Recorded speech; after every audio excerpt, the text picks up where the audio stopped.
როდესაც პოლიციამ ანდრეი მირონოვის სახლში შევიდა საძინებელში ღამის მაგიდაზე, იპოვეს მცირე ყუთი, რომელზეც ხელით იყო ნაწერი „დედას არ უჩვენოთ“.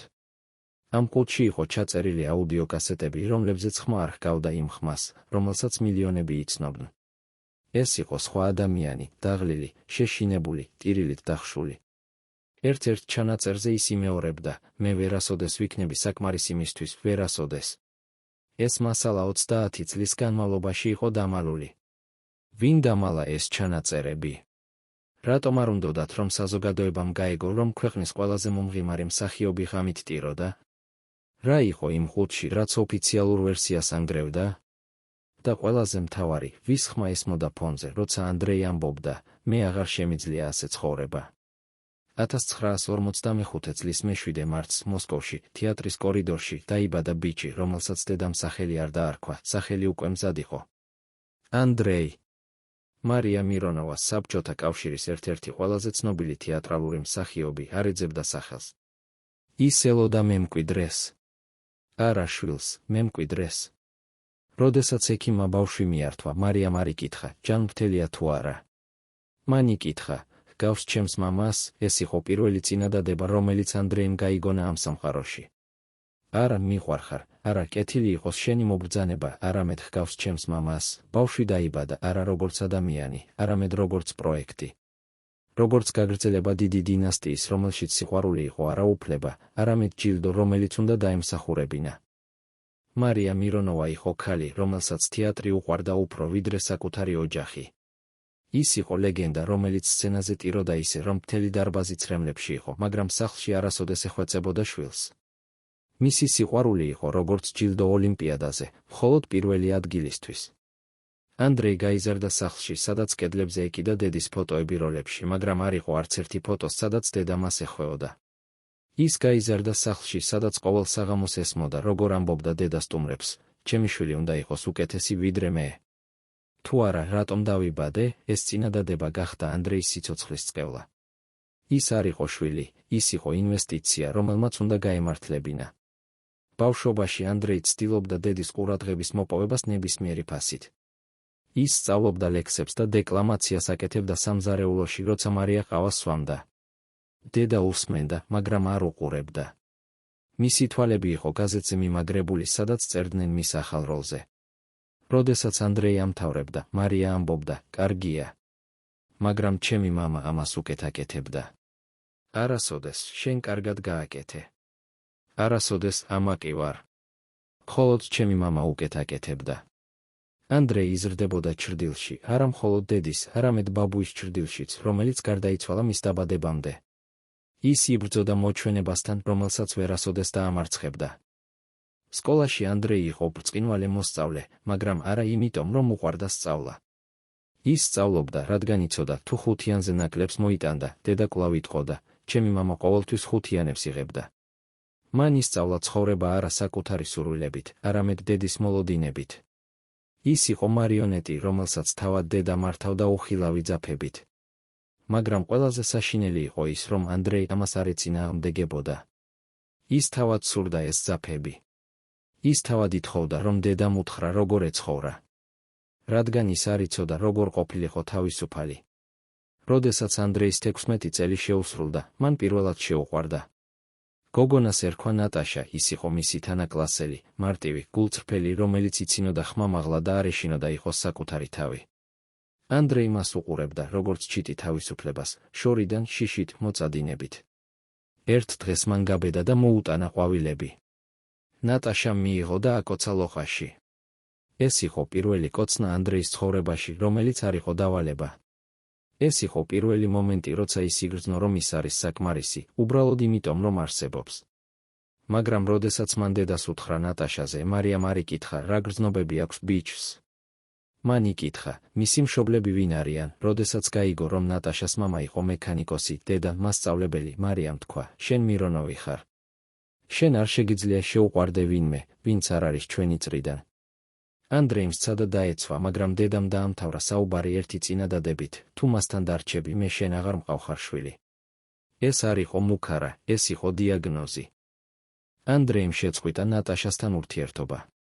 მან არ უთხრა რატომ. უბრალოდ გაქრა. ნატაშა ელოდა მას სკოლის წინ, მაგრამ ანდრეი გვერდით გადიოდა, თვალებში არ უყურებდა. ერთხელ გოგონამ შეაჩერა და იკითხა, რა მოხდა? რა გავაკეთე? ანდრეიმ უპასუხა, არაფერი. უბრალოდ შეცდომა იყო.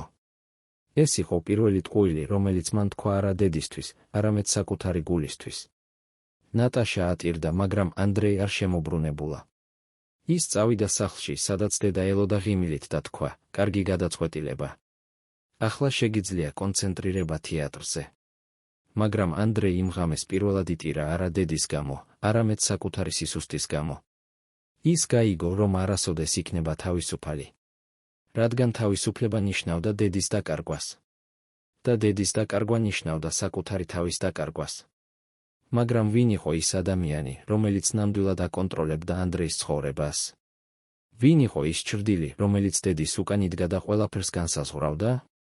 და რატომ არავინ არ საუბრობდა იმ ადამიანზე, რომელიც ანდრეის ცხოვრებაში შემოვიდა მაშინ, როცა ის ყველაზე დაუცველი იყო?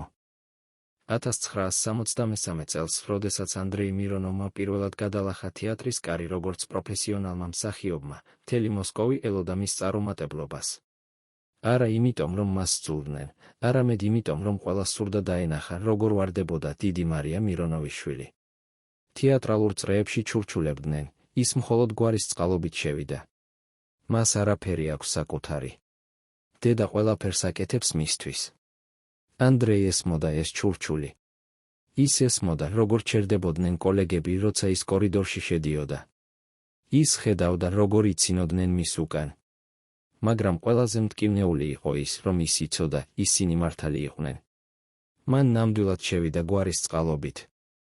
მან ნამდვილად არ იცოდა, ვინ იყო ის გვარის გარეშე. პირველი როლი, რომელიც ანდრეიმ მიიღო, იყო მცირე პერსონაჟი კომედიურ სპექტაკლში. ის უნდა გამოსულიყო სცენაზე 2 წუთით, ეთქვა 3 წინადადება და გასულიყო. მარტივი როლი, რომელსაც ნებისმიერი სტუდენტი შეძლებდა. მაგრამ ანდრეისთვის ეს იყო გამოცდა. ის ამზადებდა ამ 2 წუთს 2 კვირის განმავლობაში. ის იმეორებდა ამ 3 წინადადებას 100 ჯერ დღეში. ის იდგა სარკის წინ და ცდილობდა იპოვა ის ინტონაცია, რომელიც დედას მოეწონებოდა. რადგან ის იცოდა, დედა იქნებოდა დარბაზში. ის იცოდა, დედა ითვლიდა მის ყოველ მოძრაობას, ყოველ სიტყვას, ყოველ სუნთქვას. და თუ ის შეცდომას დაუშვებდა, დედა არ იტყოდა, არაფრის, ის უბრალოდ დუმდა. და ეს დუმილი იყო უარესი ყველა სიტყვაზე. პრემიერის საღამოს ანდრეი გამოვიდა სცენაზე და დაინახა დარბაზი. ასობით ადამიანი, რომლებიც მას უყურებდნენ. მაგრამ მან დაინახა მხოლოდ ერთი სახე, დედის სახე, მეხუთე რიგში, ცენტრში, უძრავი, ქვის მსგავსი. მან თქვა პირველი წინადადება, ხმა ჩაუტყდა. მან თქვა მეორე წინადადება, ხელები უკან კალებდა. მან თქვა მესამე წინადადება და გაიქცა სცენიდან. დარბაზმა აპლოდისმენტები გასცა, მაგრამ ანდრეი იცოდა, ეს იყო თავაზიანი აპლოდისმენტები. ეს იყო აპლოდისმენტები არა მისთვის, არამედ მისი გვარისთვის. როდესაც სპექტაკლი დამთავრდა, ის წავიდა გასახდელში და დაელოდა დედას. მარია შემოვიდა, მიუახლოვდა, შეხედა და თქვა, შენ ძალიან ბევრს ფიქრობ სცენაზე. ფიქრი კლავს ემოციას. ეს იყო ყველაფერი. არა, კარგი იყო. არა, ამაკი ვარ. მხოლოდ კრიტიკა. ანდრეიმ კივა და თქვა, მე ვცდილობდი. მარიამ უპასუხა, ცდა არ არის საკმარისი. შენ უნდა იყო უკეთესი. და გავიდა. იმ ღამეს ანდრეი დარჩა თეატრში მარტო. ის იჯდა ცარიელ სცენაზე, სადაც რამდენიმე საათის წინ იდგა და ტიროდა. ის ტიროდა არა იმიტომ, რომ დედა მარაქო, ის ტიროდა იმიტომ, რომ გაიგო, რომ არასოდეს იქნებოდა საკმარისი. რომ არ აქვს მნიშვნელობა, რამდენს იმუშავებდა, რამდენს ეცდებოდა, ის ყოველთვის იქნებოდა მარია მირონოვის შვილი, არასოდეს ანდრეი მირონოვი. მაგრამ სწორედ იმ ღამეს, იმ ცარიელ სცენაზე მოხდა რაღაც, რამაც შეცვალა ყველაფერი. კორიდორიდან გამოჩნდა ადამიანი, მამაკაცი, დაახლოებით 50 წლის, კოსტუმში, სიგარეტით ხელში. ის იყო ანატოლი ეფროსი, რეჟისორი, რომელიც იმ დროს ითვლებოდა ერთ-ერთ ყველაზე ინოვაციურ და საშიშ რეჟისორად საბჭოთა კავშირში. ის მიუახლოვდა ანდრეის და თქვა, რატომ ტირი? ანდრეიმ უპასუხა, რადგან მე ვერასოდეს ვიქნები საკმარისი. ეფროსმა ჩაისვა სიგარეტი და თქვა, საკმარისი ვისთვის? დედისთვის. თუ საკუთარი თავისთვის, ეს იყო პირველი კითხვა, რომელიც ანდრეის არავის დაუსვამს.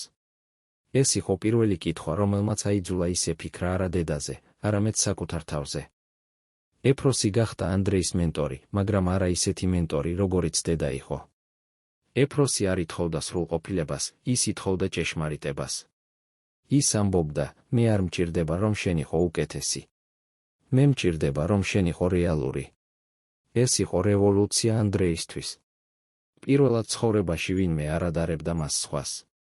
პირველად ვინმე ამბობდა, შენი სისუსტეები არის შენი ძალა. ეფროსმა მისცა ანდრეის როლი ახალ სპექტაკლში, როლი, რომელიც არ იყო კომედიური, არამედ ტრაგიკული. როლი ადამიანისა, რომელიც ცდილობს გაექცეს საკუთარი წარსულიდან, მაგრამ ვერ ახერხებს. ეს იყო როლი, რომელიც ანდრეის გულში ეხებოდა. რადგან ეს იყო მისი საკუთარი ისტორია. რეპეტიციები იყო ჯოჯოხეთი. ეფროსი არ აძლევდა ანდრეის დაისვენოს. ის ითხოვდა მისგან ემოციებს, რომლებიც ანდრეი ცხოვრების განმავლობაში მალავდა. ის ითხოვდა, რომ ანდრეი გაეხსნა, გატეხილიყო, ეტირა სცენაზე, არა როგორც პერსონაჟი, არამედ როგორც ადამიანი. ერთ რეპეტიციაზე ეფროსმა შეაჩერა ანდრეი და თქვა, შენ თამაშობ. შენ არ ცხოვრობ. რატომ გეშინია, ანდრეიმ უპასუხა, რადგან თუ მე გავიხსნები, ყველა დაინახავს, რომ მე არაფერი ვარ. ეფროსმა თქვა, და რა მოხდება, თუ ყველა დაინახავს, რომ შენ ყველაფერი ხარ. ეს იყო მომენტი, როცა ანდრეი გატყდა. ის დაეცა იატაკზე და დაიწყო ტირილი, არა როგორც მსახიობმა, არამედ როგორც ბავშვმა, რომელმაც 25 წლის განმავლობაში მალავდა ტკივილი. ეფროსი არ შეეხო მას. ის უბრალოდ იჯდა და უყურებდა. როცა ანდრეი დამშვიდდა, ეფროსმა თქვა, ახლა შენ მზად ხარ. პრემიერა იყო ტრიუმფი. ანდრეი გამოვიდა სცენაზე და პირველად ცხოვრებაში არ ფიქრობდა დედაზე. ის ფიქრობდა პერსონაჟზე, ემოციაზე, ჭეშმარიტებაზე. ის იყო არა მარია მირონოვის შვილი, ის იყო ანდრეი მირონოვი. დარბაზი აფეთქდა აპლოდისმენტებით. ადამიანები იდგნენ და ყვიროდნენ. კრიტიკოსები წერდნენ, დაიბადა ახალი ვარსკვლავი. მაგრამ როცა ანდრეი გავიდა გასახდელში, დედა არ იყო იქ.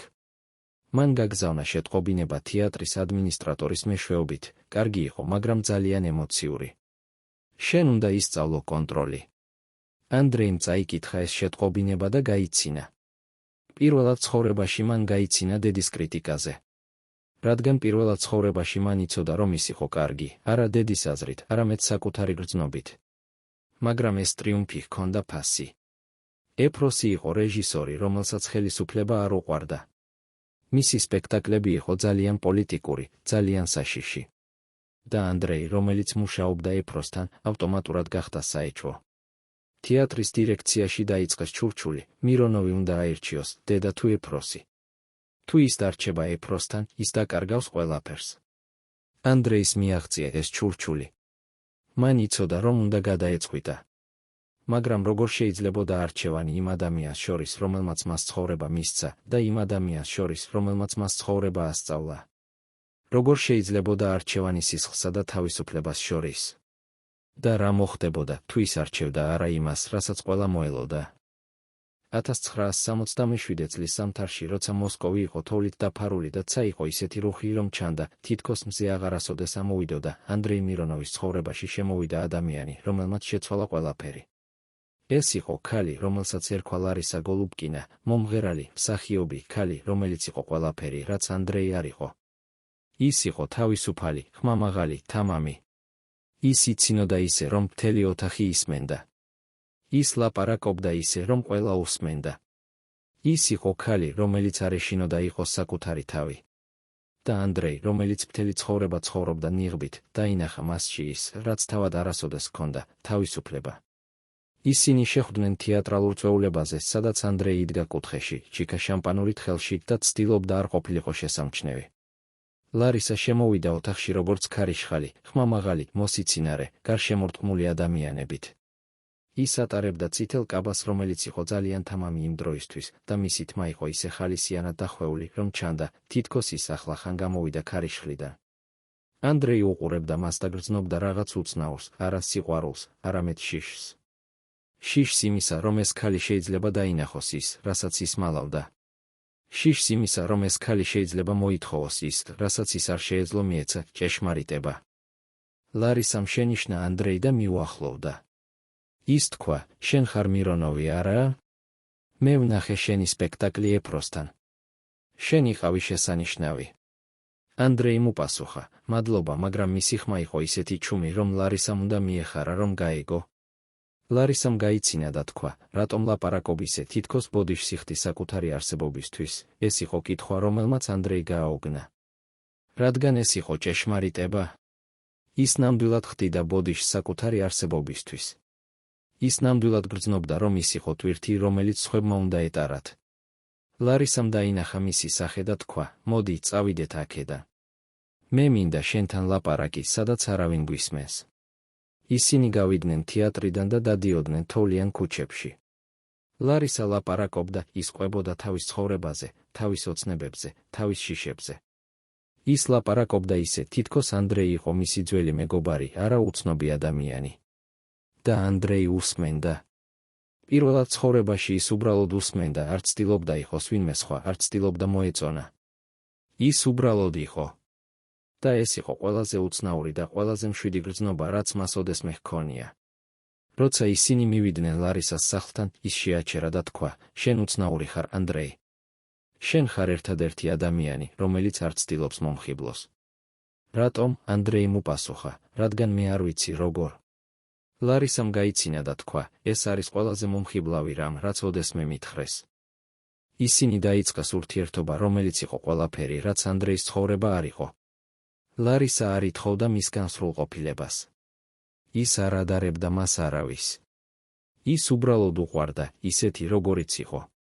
მაგრამ ეს სიყვარული ჰქონდა პრობლემა, მარია მირონოვა. როცა დედამ გაიგო ანდრეისა და ლარისას ურთიერთობის შესახებ, ის არ თქვა არაფერი.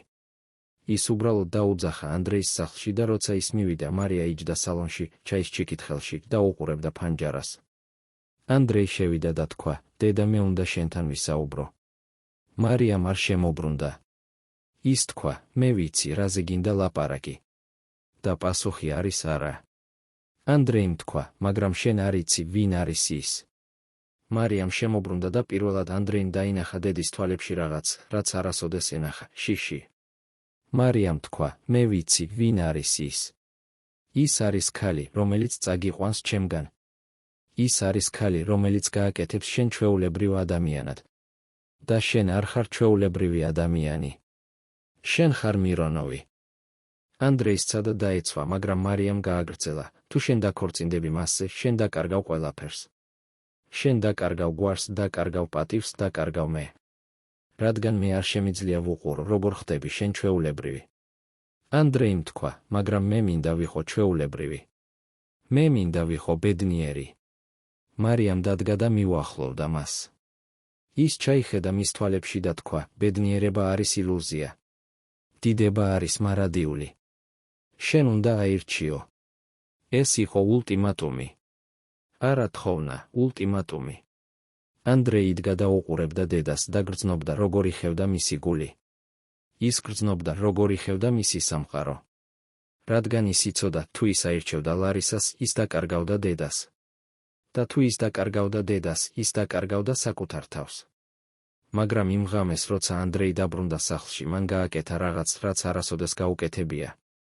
მან აიღო ტელეფონი და დაურეკა ლარისას. როცა ის უპასუხა, ანდრეიმ თქვა, მე მინდა შენთან ვიყო. მე არ ვიცი როგორ, მაგრამ მე მინდა. ლარისამ გაიცინა და თქვა, მაშინ ჩვენ ვიპოვით გზას. ეს იყო პირველი დაპირება, რომელიც ანდრეიმ გააკეთა არა დედისთვის, არამედ საკუთარი გულისთვის. ეს იყო პირველი ნაბიჯი თავისუფლებისკენ. მაგრამ თავისუფლება ყოველთვის მოდის ფასით. და ანდრეი მალე გაიგებდა, რა იყო ეს ფასი. რამდენიმე კვირის შემდეგ ანდრეიმ მიიღო შეტყობინება თეატრის დირექციიდან. მას უთხრეს, რომ ეფროსის ახალი სპექტაკლი, სადაც ანდრეი უნდა ეთამაშა მთავარი როლი, გაუქმდა. ოფიციალური მიზეზი იყო ბიუჯეტის პრობლემები. მაგრამ ანდრეიმ იცოდა ჭეშმარიტი მიზეზი. ეს იყო შურისძიება. ეს იყო გაფრთხილება. ეს იყო შეტყობინება, თუ შენ არ დაემორჩილები, შენ დაკარგავ ყველაფერს. ანდრეი წავიდა ეფროსთან და უთხრა, რა მოხდა.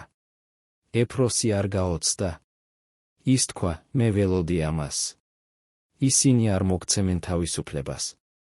რადგან თავისუფალი მსახიობი არის საშიში მსახიობი. ანდრეიმ იკითხა, რა უნდა გავაკეთო? ეფროსმა უპასუხა, შენ უნდა გადაწყვიტო, გინდა იყო უსაფრთხო თუ ჭეშმარიტი. რადგან ორივე ერთად ვერ იქნები. იმ ღამეს ანდრეი იჯდა თავის ბინაში და უყურებდა ქალაქს ფანჯრიდან. ის ფიქრობდა დედაზე, ლარისაზე, ეფროსზე, საკუთარ თავზე. ის ფიქრობდა იმ ბავშვზე, რომელიც ოდესღაც იყო, რომელიც სურდა მხოლოდ ერთი რამ, დედის სიყვარული.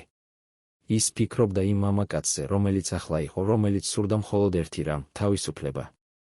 და ის გაიგო, რომ ეს ორი რამ არასოდეს იქნებოდა ერთად. რომ ის უნდა აერჩია. მაგრამ როგორ შეიძლებოდა არჩევანი წარსულსა და მომავალს შორის? როგორ შეიძლებოდა არჩევანი სიყვარულსა და თავისუფლებას შორის? და რა მოხდებოდა, თუ ის აირჩევდა არა იმას, რასაც ყველა მოელოდა, არამედ იმას, რაც მას სურდა? მაგრამ ყველაზე საშინელი კითხვა, რომელიც ანდრეის აწუხებდა, იყო სხვა. ვინ იყო ის ადამიანი, რომელიც ნამდვილად აკონტროლებდა მის ცხოვრებას? ვინ იყო ის ჩრდილი, რომელიც დედის უკან იდგა? და რატომ არავინ არ საუბრობდა იმ ადამიანზე, რომელმაც ნამდვილად გადაწყვიტა ანდრეის ბედი, არა სცენაზე, არამედ კულისებში, სადაც არავინ ხედავდა? მაგრამ ანდრეის არჩევანი უკვე გაკეთებული იყო, არა მის მიერ, არამედ იმ ადამიანების მიერ, რომლებიც არასოდეს გამოდიოდნენ სინათლეზე. 1967 წლის გაზაფხულზე, როცა მოსკოვი იუძებდა ყინულისგან, თეატრის დირექტორის კაბინეტში მოხდა შეხვედრა, რომლის შესახებაც არავინ არ უნდა გაეგო. იქ იყვნენ 5 ადამიანი: დირექტორი, კულტურის სამინისტროს წარმომადგენელი, ერთი ადამიანი სამხედრო ფორმაში, რომლის სახელი არასოდეს ითქმოდა ხმამაღლა, და მარია მირონოვა. მეხუთე ადამიანი იჯდა ჩრდილში, მისი სახე არ ჩანდა, მაგრამ მისი ხმა იყო ყველაზე ძლიერი ოთახში. ის თქვა, მირონოვის ბიჭი ხდება პრობლემა. ეფროსი აყენებს მას არასწორ იდეებს. ეს უნდა შეჩერდეს. დირექტორმა იკითხა, რას გვთავაზობთ? ჩრდილში მყოფმა ადამიანმა უპასუხა, ჩვენ მივცემთ მას არჩევანს, ან ის თამაშობს იქ, სადაც ჩვენ გვინდა, ან ის საერთოდ აღარ თამაშობს. მარია იჯდა უძრავად, მისი ხელები იყო მაგიდაზე დაკეცილი, მისი სახე იყო ქვის მსგავსი. როცა ჩრდილში მყოფმა ადამიანმა დაასრულა, მარიამ თქვა მხოლოდ ერთი წინადადება, გააკეთეთ რაც საჭიროა. მაგრამ ჩემი შვილი უნდა დარჩეს სცენაზე. ეს იყო გარიგება, რომელიც გაფორმდა არა ქაღალდზე, არამედ სისხლში. ეს იყო გარიგება, რომელმაც განსაზღვრა ანდრეის მთელი მომავალი ცხოვრება. რამდენიმე დღის შემდეგ ანდრეი მიიღო ზარი უცნობი ნომრიდან. ხმა იყო მშვიდი, თავაზიანი, მაგრამ მასში იყო რაღაც, რაც აიძულებდა შიშს. ხმამ თქვა, ბატონო მირონოვ, ჩვენ გვინდა შეხვედრა თქვენთან. ეს არის თქვენი ინტერესების საქმე. ანდრეიმ იკითხა, ვინ ხართ თქვენ? ხმამ უპასუხა, ჩვენ ვართ ადამიანები, რომლებიც ვზრუნავთ თქვენს კარიერაზე. ხვალ მეორე საათზე, კაფე მოსკოვში, მესამე მაგიდა მარჯვნივ. მოდით მარტო. ზარი გაითიშა. ანდრეი იდგა თავის ბინაში, ტელეფონი ხელში და გრძნობდა, როგორც ცივდებოდა მისი სისხლი. ის იცოდა, რა ნიშნავდა ასეთი ზარები. ის იცოდა, რომ ეს არ იყო მოწვევა, ეს იყო ბრძანება. და თუ ის არ წავიდოდა, შედეგები იქნებოდა უარესი ვიდრე ნებისმიერი შეხვედრა. მეორე დღეს ანდრეი შევიდა კაფე მოსკოვში ზუსტად მეორე საათზე. კაფე იყო თითქმის ცარიელი, მხოლოდ რამდენიმე მაგიდა იყო დაკავებული ხანდაზმული ქალებით, რომლებიც სვამდნენ ჩაის და ჩურჩულებდნენ. მესამე მაგიდა მარჯვნივ იყო კუთხეში, სადაც სინათლე თითქმის არ აღწევდა. იქ იჯდა მამაკაცი, დაახლოებით 50 წლის, ნაცრისფერი კოსტუმით, სათვალეებით, რომლებიც მალავდა მის თვალებს. ის არ იყო დიდი, არ იყო შემაშინებელი, მაგრამ მასში იყო რაღაც, რაც აიძულებდა ყურადღებას. ის ჰგავდა ადამიანს, რომელიც ჩვეულია იყოს უხილავი, მაგრამ ყოველთვის იყოს იქ, სადაც ხდება მნიშვნელოვანი რამ. ანდრეი მიუახლოვდა და დაჯდა. მამაკაცმა არ წარმოადგინა თავი. ის უბრალოდ თქვა, მადლობა, რომ მოხვედით. ჩვენ გვაქვს წინადადება თქვენთვის. მამაკაცმა გამოიღო კონვერტი და დადო მაგიდაზე. ის თქვა, ეს არის კონტრაქტი ახალ ფილმზე. მთავარი როლი. რეჟისორი არის ელდარ რიაზანოვი. ეს იქნება ყველაზე დიდი კომედია წელს. თქვენ გახდებით ვარსკვლავი. ანდრეიმ შეხედა კონვერტს, მაგრამ არ შეეხო.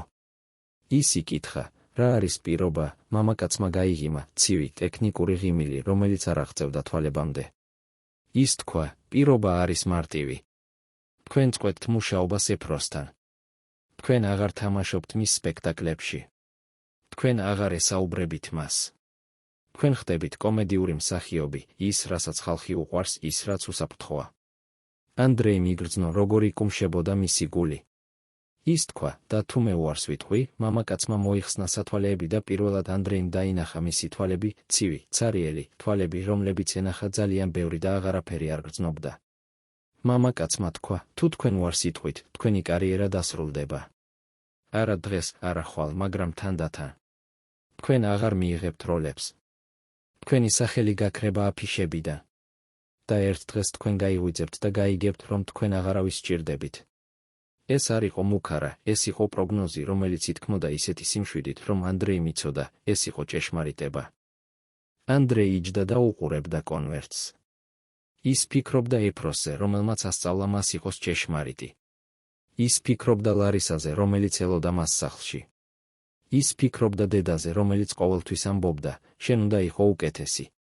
მაგრამ უკეთესი ვისთვის? უკეთესი რისთვის? უკეთესი რა ფასად? ანდრეიმ აიღო კონვერტი და გახსნა. კონტრაქტი იყო იქ, 10 გვერდი, სადაც იყო ნაწერი ყველაფერი, ფული, რომელიც იყო უფრო მეტი, ვიდრე ის ოდესმე ჰქონდა, პირობები, რომლებიც იყო იდეალური, და ერთი პუნქტი ბოლოში, რომელიც იყო დაწერილი პატარა ასოებით. მსახიობი ვალდებულია არ იმუშაოს რეჟისორებთან, რომლებიც არ არიან დამტკიცებული კულტურის სამინისტროს მიერ. ეს იყო პუნქტი, რომელიც კლავდა ყველაფერს. ეს იყო პუნქტი, რომელიც ნიშნავდა, ეფროსი აღარასოდეს. ანდრეიმ შეხედა მამაკაცს და თქვა, მე მჭირდება დრო ფიქრისთვის. მამაკაცმა დადო სათვალეები და თქვა, თქვენ გაქვთ 24 საათი. ხვალ ამავე დროს, ამავე ადგილას. მოიტანეთ ხელმოწერილი კონტრაქტი ან მოიტანეთ თქვენი უარი.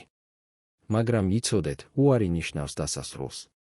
ის დადგა და გავიდა, დატოვა ანდრეი მარტო იმ ცარიელ კაფეში, კონვერტით ხელში და გულში ისეთი სიცარიელით, რომელიც ჰგავდა უფსკრულს. რატომ არავინ არ საუბრობდა იმ ადამიანებზე, რომლებიც ნამდვილად მართავდნენ თეატრს? რატომ არავინ არ საუბრობდა იმ შეხვედრებზე, რომლებიც ხდებოდა არა კაბინეტებში, არამედ ბნელ კაფეებში? და რა იქნებოდა, თუ ანდრეი უარს იტყოდა, არა მხოლოდ კონტრაქტზე, არამედ მთელ სისტემაზე, რომელიც აკეთებდა მსახიობებს მარიონეტებად? იმ ღამეს ანდრეი არ წავიდა სახლში.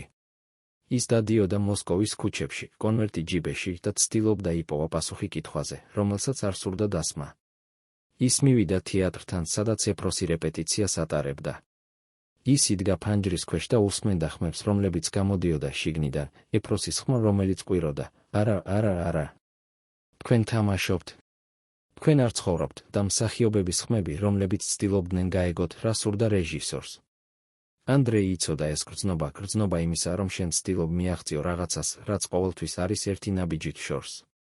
ის იცოდა, რა ნიშნავდა მუშაობა ეფროსთან, ეს ნიშნავდა ტკივილს, ეჭვს, ძიებას, მაგრამ ეს ასევე ნიშნავდა ჭეშმარიტებას. და ახლა მას სთავაზობდნენ, რომ დაეტოვებინა ეს ყველაფერი იმის სანაცვლოდ, რომ გახდებოდა ვარსკვლავი, რომელიც ანათებდა, მაგრამ არ გრძნობდა სითბოს. ის წავიდა ლარისას ბინაში. როცა ის გახსნა კარი, ლარისა დაინახა მის სახეს და მაშინვე გაიგო, რომ რაღაც არ იყო კარგად. ის თქვა, რა მოხდა? ანდრეი შევიდა, დაჯდა დივანზე და გამოიღო კონვერტი. ის უთხრა ყველაფერი, შეხვედრის შესახებ, კონტრაქტის შესახებ, ულტიმატუმის შესახებ. ლარისა უსმენდა უძრავად, მისი სახე ხდებოდა უფრო და უფრო მკაცრი. როცა ანდრეიმ დაასრულა, ლარისამ თქვა, და შენ რას აპირებ? ანდრეიმ უპასუხა, მე არ ვიცი. ერთი მხრივ ეს არის ყველაფერი, რაც მე ოდესმე მინდოდა, დიდი როლი, დიდი ფული, აღიარება. მეორე მხრივ ეს ნიშნავს ღალატს ეფროსის მიმართ, ღალატს საკუთარი თავის მიმართ. ლარისამ შეხედა მას და თქვა რაღაც, რაც ანდრეი არასოდეს დაივიწყებდა. ანდრეი, მე შენ შეგიყვარდი არა იმიტომ, რომ შენ იყავი ცნობილი. მე შენ შეგიყვარდი იმიტომ, რომ შენ იყავი ჭეშმარიტი. თუ შენ ხელს მოაწერ ამ ქაღალდს, შენ აღარ იქნები ის ადამიანი, რომელიც მე შემიყვარდა. შენ გახდები ის, რასაც ისინი გინდათ, ლამაზი ნიღაბი, რომელსაც უკან არავინ არის. ანდრეი მიგრძნო, როგორ ტყდებოდა რაღაც მის შიგნით. ის თქვა, მაგრამ თუ მე უარს ვიტყვი, მე დავკარგავ ყველაფერს. მე დავკარგავ კარიერას, დავკარგავ შესაძლებლობას იმუშაო, დავკარგავ. ლარისამ შეაწყვეტინა, შენ დაკარგავ ილუზიას. მაგრამ შენ არ დაკარგავ საკუთარ თავს. და ეს არის ერთადერთი რამ, რაც ნამდვილად აქვს მნიშვნელობა. ის მიუახლოვდა მას, ჩაიხედა მის თვალებში და თქვა, მე ვიქნები შენთან, არ აქვს მნიშვნელობა, რას აირჩევ. მაგრამ შენ უნდა აირჩიო არა ჩემთვის, არა დედისთვის, არა ეფროსისთვის, შენ უნდა აირჩიო საკუთარი თავისთვის. რადგან ეს არის შენი ცხოვრება, არა მათი. ეს იყო პირველი დრო, როცა ვინმე უთხრა ანდრეის, რომ მისი ცხოვრება ეკუთვნოდა მას. ეს იყო პირველი დრო, როცა ვინმე მისცა მას უფლება იყოს ეგოისტი, არა ცუდი გაგებით, არამედ კარგი გაგებით, იმ გაგებით, რომ შენი საკუთარი ბედნიერება არის არა ცოდვა, არამედ უფლება. მაგრამ იმ ღამეს, როცა ლარისა დაიძინა, ანდრეი იჯდა ფანჯრის წინ და უყურებდა ქალაქს. ის ფიქრობდა დედაზე, რომელიც ყოველთვის ამბობდა, შენ უნდა იყო უკეთესი. ის ფიქრობდა იმ ბავშვზე, რომელიც ოდესღაც იყო, რომელიც ცდილობდა დაემსახურებინა სიყვარული. ის ფიქრობდა იმ მამაკაცზე, რომელიც ახლა იყო, რომელიც ცდილობდა იპოვა საკუთარი თავი.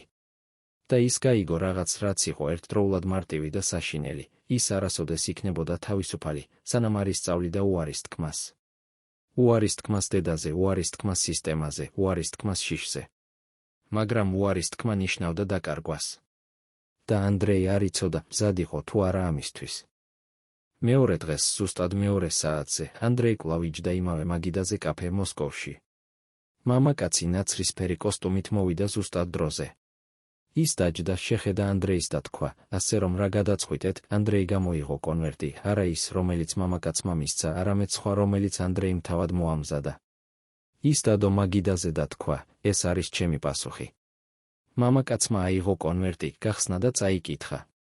მასში იყო ერთი ფურცელი, სადაც იყო ნაწერი მხოლოდ ორი სიტყვა, მე უარს ვიტყვი. მამაკაცმა შეხედა ანდრეის, მისი სახე არ შეცვლილა, მაგრამ მის თვალებში რაღაც ციმციმა, იყო ეს პატივისცემა თუ სიბრაზე, ანდრეიმ ვერ გაიგო. მამაკაცმა თქვა, თქვენ გაიგებთ, რომ ეს ნიშნავს დასასრულს, ანდრეიმ უპასუხა, ეს ნიშნავს დასაწყისს. მამაკაცმა ჩადო ფურცელი კონვერტში, დადგა და თქვა, თქვენ ძალიან მამაცი ხართ ან ძალიან სულელი. დრო გვიჩვენებს, რომელი. და გავიდა, დატოვა ანდრეი მარტო იმ ცარიელ კაფეში, მაგრამ ამჯერად ანდრეი არ გრძნობდა სიცარიელეს. ის გრძნობდა რაღაცას, რაც ჰგავდა თავისუფლებას, საშიშ, არასტაბილურ, მაგრამ ჭეშმარიტ თავისუფლებას. მაგრამ რა იქნებოდა ფასი ამ თავისუფლებისა? რა მოხდებოდა, როცა სისტემა დაიწყებდა შურისძიებას? და ყველაზე მთავარი, როგორ რეაგირებდა მარია მირონოვა, როცა გაიგებდა, რომ მისმა შვილმა პირველად ცხოვრებაში უთხრა, არა მხოლოდ სისტემას, არამედ მას, დედას, რომელიც ყოველთვის აკონტროლებდა ყველაფერს.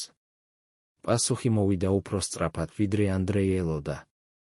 მესამე დღეს დილით, როცა ის გაიღვიძა ლარისას ბინაში, ტელეფონი რეკავდა. ეს იყო თეატრის ადმინისტრატორი. ხმა იყო ნერვიული, შეშინებული. ის თქვა, ბატონო მირონო, თქვენ უნდა მოხვიდეთ თეატრში. ახლავე. დირექტორი გელოდებათ. ანდრეი მიკითხა, რა მოხდა, ადმინისტრატორმა უპასუხა, უბრალოდ მოდით. სწრაფად. ზარი გაითიშა. ანდრეი შეიმოსა და წავიდა თეატრში. როცა ის შევიდა დირექტორის კაბინეტში, იქ იყო არა მხოლოდ დირექტორი, არამედ ორი სხვა ადამიანი, ერთი კულტურის სამინისტროდან, მეორე, ის იყო ადამიანი, რომელიც ანდრეიმ არასოდეს ენახა, მაგრამ მისი თანდასწრებით ჰაერი ოთახში გახდა მძიმე, თითქოს შანგბადი აღარ იყო საკმარისი. დირექტორმა თქვა, ბატონო მირონოვ, ჩვენ მივიღეთ ინფორმაცია, რომ თქვენ უარი თქვით კონტრაქტზე, რომელიც თქვენთვის შემოგთავაზეს. ანდრეიმ უპასუხა, ეს არის ჩემი უფლება. კულტურის სამინისტროს წარმომადგენელმა თქვა, რა თქმა უნდა, ეს არის თქვენი უფლება. მაგრამ თქვენ უნდა გაიგოთ შედეგები. თეატრი არის ინსტიტუცია, რომელიც ფინანსდება სახელმწიფოს მიერ. ჩვენ ვერ ვიტანთ მსახიობებს, რომლებიც არ არიან ლოიალურები. ანდრეი მიკითხა, ლოიალურები ვის მიმართ? ხელოვნების მიმართ თუ პოლიტიკის მიმართ? მესამე ადამიანმა, რომელიც მანამდე დუმდა, თქვა, ბატონო მირონოვ, თქვენ ძალიან ახალგაზრდა ხართ, რომ გაიგოთ, როგორ მუშაობს ეს სამყარო. ხელოვნება და პოლიტიკა არის ერთი და იგივე. ყოველთვის იყო, ყოველთვის იქნება. თქვენ შეგიძლიათ იყოთ ნაწილი ამ სისტემისა და იყოთ წარმატებული, ან შეგიძლიათ იყოთ გარეთ და იყოთ არავინ. არჩევანი თქვენია. ანდრეი იდგა და უყურებდა ამ სამ ადამიანს, რომლებიც წარმოადგენდნენ სისტემას, რომელიც აკეთებდა ხელოვნებას ინსტრუმენტად, მსახიობებს, მარიონეტებად, ჭეშმარიტებას, საშიშ საქმედ.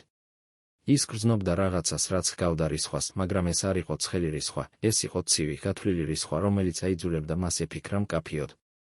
ის თქვა, თუ ეს არის არჩევანი, მაშინ მე ვარჩევიყო არავინ. რადგან უკეთესია იყო არავინ და იყო ჭეშმარიტი, ვიდრე იყო ვინმე და იყო ტყუილი. დირექტორმა ჩაიხედა მაგიდაში და თქვა: ბატონო მირონოვ, თქვენ გათავისუფლებული ხართ ყველა როლისგან ამ თეატრში. თქვენი კონტრაქტი შეწყვეტილია. ანდრეი მიკითხა: რა საფუძველზე? კულტურის სამინისტროს წარმომადგენელმა უპასუხა: საფუძველზე იმისა, რომ თქვენი მუშაობა აღარ შეესაბამება თეატრის მიმართულებას. ეს იყო ფორმულირება, რომელიც ნიშნავდა ყველაფერს და არაფერს. ეს იყო ფორმულირება, რომელიც იყო იარაღი, რომლითაც სისტემა კლავდა მათ, ვინც არ ემორჩილებოდა. ანდრეი გავიდა თეატრიდან და იდგა ქუჩაზე, სადაც ის 1000-ჯერ იდგა, მაგრამ ახლა ყველაფერი იყო განსხვავებული. ის აღარ იყო მსახიობი ამ თეატრში. ის აღარ იყო ნაწილი იმ სისტემისა, რომელშიც ის გაიზარდა. ის იყო თავისუფალი, მაგრამ ეს თავისუფლება ჰგავდა უბსკრულს, რომელშიც ის ვარდებოდა და არ იცოდა, იქნებოდა თუ არა იატაკი. ის წავიდა ეფროსთან. როცა რეჟისორმა გაიგო რა მოხდა, ის არ გაოცდა. ის თქვა: მე ველოდი ამას. ისინი ყოველთვის აკეთებენ ამას მათთან, ვინც არ ემორჩილება. მაგრამ ანდრეი, შენ უნდა იცოდე, ეს არ არის დასასრული. ეს არის დასაწყისი. ახლა შენ უნდა იპოვო შენი გზა. არა ის გზა, რომელსაც ისინი გიჩვენებენ, არამედ შენი საკუთარი გზა. ანდრეი მიკითხა: მაგრამ როგორ? როგორ შემიძლია იმუშაო, თუ არავინ მომცემს როლს? ეფროსმა უპასუხა: შენ იმუშავებ ჩემთან. ჩვენ ვიპოვით გზას. ჩვენ ყოველთვის ვპოულობთ გზას. მაგრამ გზა, რომელიც ეფროსმა იპოვა, იყო საშიში გზა. ის იყო გზა, რომელიც გადიოდა არაოფიციალური თეატრების მეშვეობით, არამედ მიწისქვეშა სპექტაკლების, კერძო ჩვენებების, ადგილების, სადაც ხელისუფლება არ აკონტროლებდა ყველაფერს. ეს იყო გზა, რომელიც იყო სავსე რისკით, მაგრამ ასევე სავსე თავისუფლებით. ანდრეი დაიწყო მუშაობა ამ ახალ სამყაროში, სადაც მსახიობები არ იყვნენ ვარსკვლავები, არამედ მეომრები, რომლებიც იბრძოდნენ ჭეშმარიტებისთვის. ეს იყო სამყარო, სადაც ყოველი სპექტაკლი იყო აქტი წინააღმდეგობისა, ყოველი სიტყვა იყო აქტი მამაცობისა.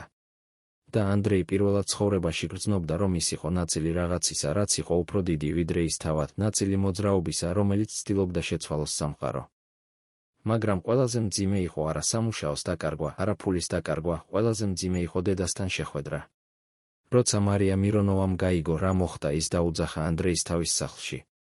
როცა ის მივიდა, დედა იჯდა სალონში, ისევე როგორც ყოველთვის, სწორი, ელეგანტური, გაკინული.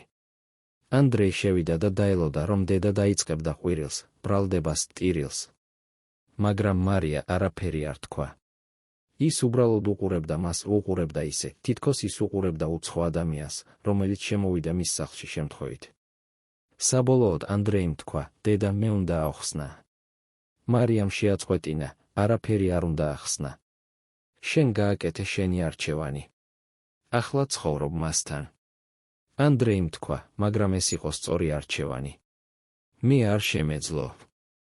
მარიამ კვლავ შეაწყვეტინა: სწორი არჩევანი? შენ დაკარგე ყველაფერი. შენ დაკარგე კარიერა, დაკარგე მომავალი, დაკარგე. ის შეჩერდა და მერე თქვა რაღაც, რაც ანდრეი არასოდეს დაივიწყებდა: შენ დამკარგე მე. ანდრეი იდგა და უყურებდა დედას და გრძნობდა, როგორ იხევდა მისი გული. ის თქვა: დედა, მე არ დაგკარგე. მე უბრალოდ ვცდილობ იპოვო საკუთარი თავი. მარიამ დადგა და მიუახლოვდა მას. ის ჩაიხედა მის თვალებში და თქვა: შენი საკუთარი თავი. შენ არ გაქვს საკუთარი თავი. შენ ხარ მირონოვი. ეს არის შენი თავი. ეს არის ყველაფერი, რაც შენ ხარ. და თუ შენ უარს იტყვი ამაზე, შენ ხარ არაფერი. ეს იყო დიაგნოზი, რომელიც მარია ყოველთვის აყენებდა, დიაგნოზი, რომელიც ამბობდა, რომ ანდრეი არ იყო ადამიანი, არამედ გვარი, არა ინდივიდი, არამედ ფუნქცია. ანდრეიმ თქვა: მაშინ მე ვარჩევ იყო არაფერი. რადგან არაფერი, რომელიც არის ჭეშმარიტი, უკეთესია ყველაფერზე, რომელიც არის ტყუილი. მარიამ გადადგა ნაბიჯი უკან, თითქოს ანდრეი მას დაარტყა. ის თქვა: გამოდი ჩემი სახლიდან. და აღარ დაბრუნდე, სანამ არ მოინანიებ. ანდრეი გავიდა. ის არ შემოbrunებულა. ის არ ატირდა. ის უბრალოდ გავიდა იმ სახლიდან, სადაც ის გაიზარდა, გავიდა იმ ცხოვრებიდან, რომელიც ყოველთვის იყო არა მისი, არამედ დედის. რა იგრძნო ანდრეი იმ მომენტში, როცა ის გავიდა დედის სახლიდან ბოლო დროზე? რა ფიქრები გაიარა მის თავში, როცა ის გაიგო, რომ ის დაკარგა ყველაფერი, თეატრი, კარიერა, დედა? და ყველაზე მთავარი, როგორ იცხოვრებდა ის ახლა, როცა ის იყო თავისუფალი, მაგრამ ამავე დროს მარტო, როცა ის ჰქონდა ჭეშმარიტება, მაგრამ არ ჰქონდა უსაფრთხოება. 1969 წლის შემოდგომაზე, როცა მოსკოვი იხვეოდა ყვითელ ფოთლებში და ცა იყო ისეთი დაბალი, რომ ჩანდა, თითქოს ისაპირებდა დაეცემოდა ქალაქზე, ანდრეი მირონოვის ბინაში მოვიდა ადამიანი, რომელმაც თან მოიტანა ჩემოდანი სავსე ქაღალდებით. ეს იყო ჟურნალისტი, რომელიც მუშაობდა მიწისქვეშა გამოცემაში, რომელიც არ გამოდიოდა ოფიციალურად, არამედ გადადიოდა ხელიდან ხელში, იბეჭდებოდა საიდუმლო სარდაფებში და კითხულობდნენ ისინი, ვინც ეძებდა ჭეშმარიტებას, არა პროპაგანდას. ჟურნალისტმა დადო ჩემოდანი იატაკზე, გახსნა და გამოიღო ასობით ფოტო, დოკუმენტი, წერილი. ის თქვა, ბატონო მირონოვ, ეს არის ყველაფერი, რაც მე შევძელი მოვიპოვო თქვენი დედის შესახებ. ეს არის არქივები, რომლებიც არასოდეს უნდა გამხდარიყო საჯარო. ეს არის ისტორია, რომელიც არავინ არ უნდა იცოდეს. მაგრამ მე ვფიქრობ, რომ თქვენ უნდა იცოდეთ. ანდრეი ჩაიხედა ამ ქაღალდებში და დაინახა რაღაც, რამაც შეცვალა ყველაფერი, რაც ის ოდესმე იცოდა თავის დედაზე. ფოტოებში იყო მარია მირონოვა, მაგრამ არა ის მარია, რომელიც ანდრეი იცნობდა. ეს იყო ახალგაზრდა ქალი, დაახლოებით 25 წლის, რომელიც იდგა სამხედრო ფორმაში მამაკაცის გვერდით. მამაკაცი ატარებდა უნიფორმას, რომელზეც იყო ემბლემები, რომლებიც ანდრეიმ იცნო. ეს იყო ემბლემები სპეციალური სამსახურის, რომელიც აკონტროლებდა ყველაფერს და ყველას საბჭოთა კავშირში. ფოტოს უკან იყო ნაწერი ხელით, მარია და ვიქტორ, 1924 წელი, იალტა. ჟურნალისტმა თქვა, ეს ვიქტორ იყო თქვენი დედის პირველი ქმარი. ის იყო მაღალი რანგის ოფიცერი სახელმწიფო უსაფრთხოების კომიტეტში. ისინი დაქორწინდნენ, როცა თქვენი დედა იყო ძალიან ახალგაზრდა, ძალიან ამბიციური, ძალიან შეშინებული. ვიქტორმა დაპირდა მას, რომ გახდიდა მას ვარსკვლავად. და მან შეასრულა დაპირება. მაგრამ ფასი იყო მარტივი, მარიამ უნდა გახდა მისი თვალები და ყურები თეატრალურ სამყაროში. ანდრეი კითხულობდა დოკუმენტებს, რომლებიც ჟურნალისტმა მოიტანა, და ყოველი სიტყვა იყო როგორც დანა, რომელიც ჭრიდა მის გულს. იქ იყო ანგარიშები, რომლებიც მარიამ დაწერა თავის კოლეგებზე, ანგარიშები, სადაც ის აღწერდა, ვინ რას ამბობდა, ვინ ვის ხვდებოდა, ვინ რას კითხულობდა. იქ იყო სიები ადამიანების, რომლებიც დააპატიმრეს მარიას ინფორმაციის საფუძველზე. იქ იყო წერილები, სადაც მარია ითხოვდა ვიქტორს, რომ დაეხმარა მას მიეღო როლები, რომლებიც სხვებს ჰქონდათ დაპირებული. იქ იყო ისტორია ქალისა, რომელიც გახდა ვარსკვლავი არა ნიჭის წყალობით, არამედ ღალატის წყალობით. ჟურნალისტმა თქვა, თქვენი დედა არ იყო მხოლოდ მსახიობი. ის იყო ინფორმატორი. ის იყო ადამიანი, რომელიც აკონტროლებდა თეატრალურ სამყაროს სახელმწიფოს სასარგებლოდ. და როცა ვიქტორი გარდაიცვალა 1954 წელს, მარიამ გააგრძელა ეს მუშაობა. რადგან ის უკვე იყო ნაწილი სისტემისა. ის უკვე იყო ნაწილი მანქანისა, რომელიც არ ჩერდებოდა. ანდრეი იჯდა იატაკზე, გარშემორტყმული ამ ქაღალდებით, და გრძნობდა, როგორ იშლებოდა მისი სამყარო. ყველაფერი, რაც ის იცოდა თავის დედაზე, იყო ტყუილი. ყველაფერი, რაც ის სჯეროდა, იყო ილუზია. მისი დედა არ იყო დიდი მსახიობი, რომელიც გახდა ცნობილი ნიჭის წყალობით, ის იყო ქალი, რომელიც გახდა ცნობილი იმიტომ, რომ ისყიდდა სხვების საიდუმლოებს. ის იყო ქალი, რომელიც აშენა თავის კარიერას სხვების ნანგრევებზე. და ყველაზე საშინელი იყო ის, რომ ანდრეი გაიგო, ის თავად იყო ნაწილი ამ გეგმისა. ის თავად იყო პროექტი, რომელიც მარიამ შექმნა არა სიყვარულით, არამედ გათვლით.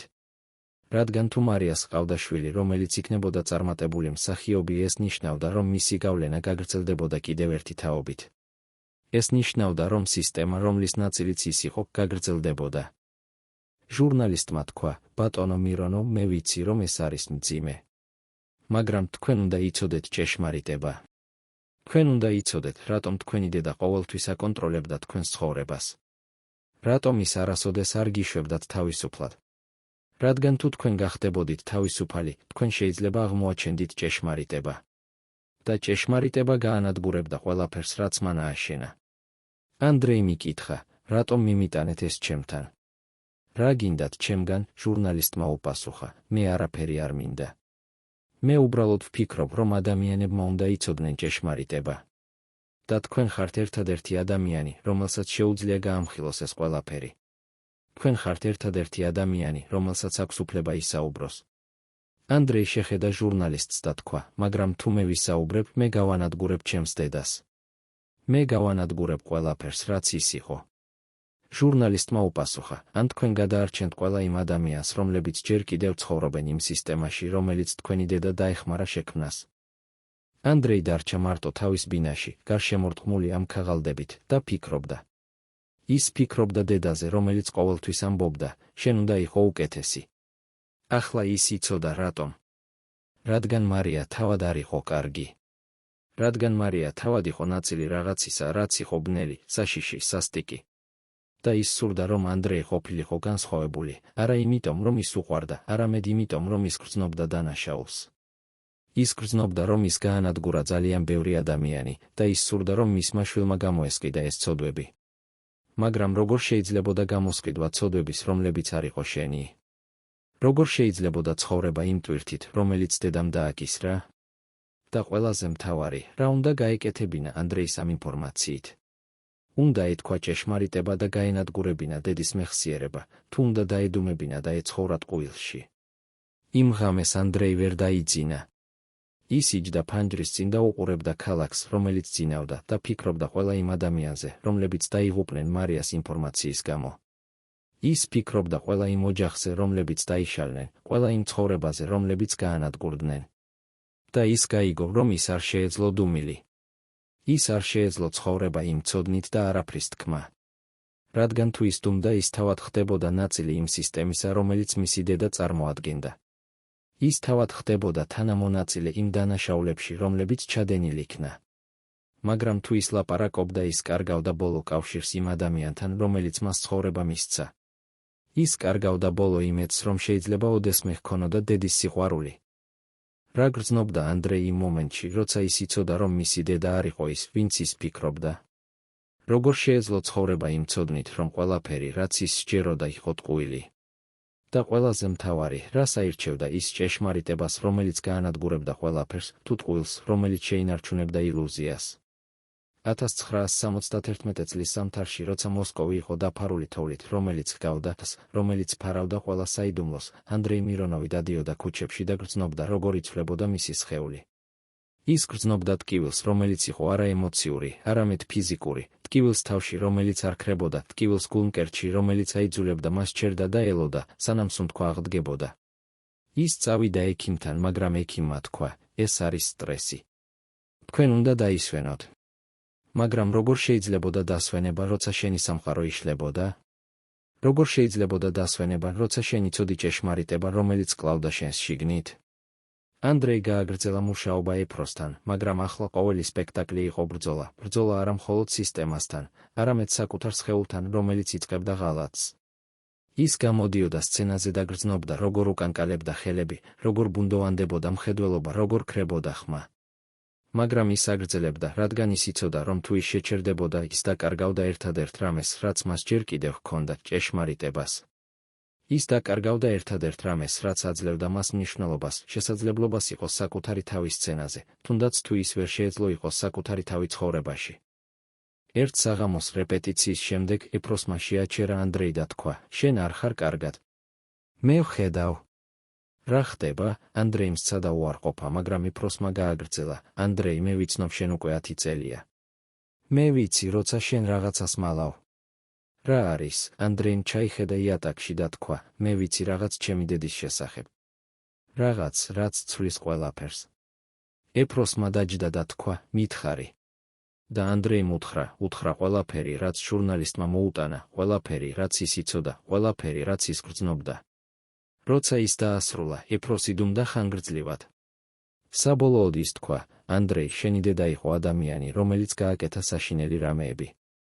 მაგრამ ის ასევე იყო ადამიანი, რომელიც ცხოვრობდა საშინელ დროში. ჩვენ ყველანი გავაკეთეთ რამე, რისთვისაც გრცხვენია. ჩვენ ყველანი ვიყავით ნაწილი სისტემისა, რომელიც აკეთებდა ადამიანებს მონსტრებად. კითხვა არის, რას აკეთებ შენ ახლა? რას აკეთებ ამ ცოდნით? ანდრეიმ უპასუხა, მე არ ვიცი. ერთი მხრივ, მე მინდა გავამხილო ყველაფერი. მე მინდა, რომ ადამიანებმა იცოდნენ ჭეშმარიტება. მეორე მხრივ, ის არის ჩემი დედა. როგორ შემიძლია გავანადგურო ჩემი დედა? ეფროსმა თქვა, შენ არ აპირებ გაანადგურო შენი დედა. შენ აპირებ გაანადგურო ილუზიას. და ილუზია ყოველთვის უნდა გაანადგურდეს, რადგან ილუზია არის ტყუილი. და ტყუილი კლავს ჭეშმარიტებას. ანდრეი მიკითხა, მაგრამ რა მოხდება, თუ ჭეშმარიტება უარესია ტყუილზე? ეფროსმა უპასუხა, ჭეშმარიტება არასოდეს არის უარესი ტყუილზე. ჭეშმარიტება შეიძლება იყოს მტკივნეული, შეიძლება იყოს საშიში, მაგრამ ის ყოველთვის არის უკეთესი. რადგან მხოლოდ ჭეშმარიტება გვაძლევს თავისუფლებას. მაგრამ ანდრეის არ ჰქონდა დრო გადაწყვეტილების მისაღებად. რადგან მისი სხეული იწყებდა უარს. ერთ დღეს, რეპეტიციის დროს ის დაეცა სცენაზე.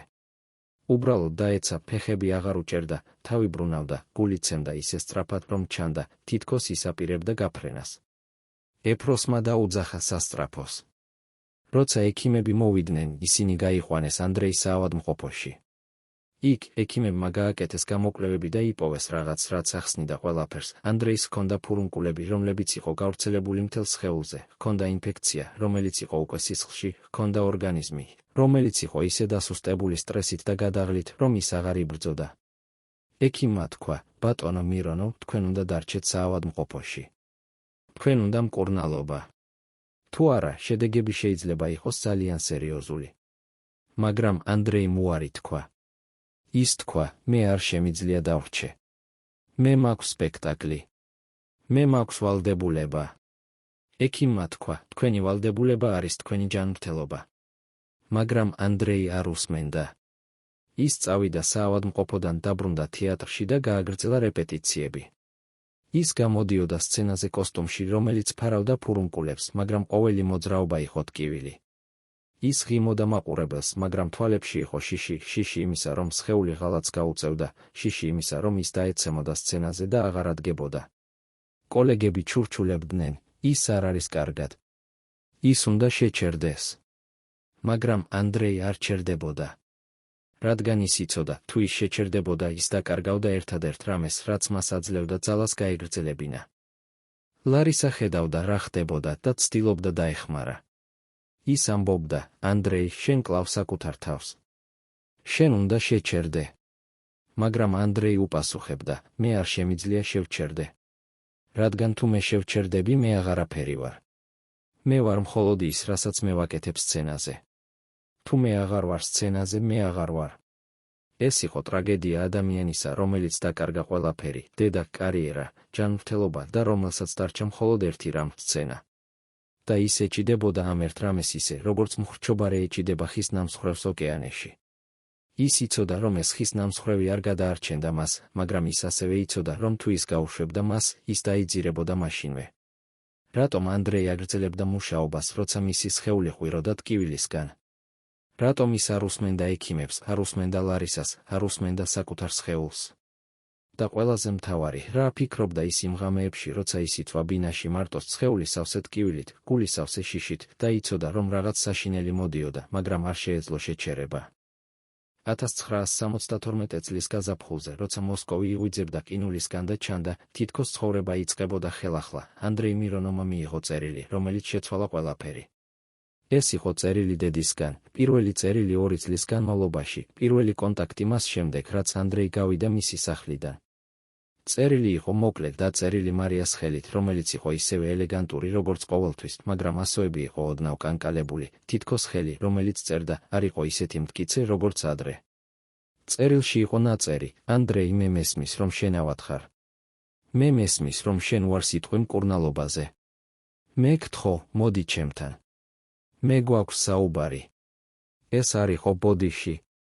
ეს არ იყო აღიარება.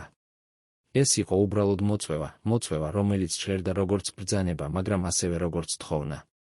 ანდრეი იჯდა თავის ბინაში, წერილი ხელში და ფიქრობდა. ის ფიქრობდა ყველა იმ წელზე, რომელიც გაატარა დედის ჩრდილში.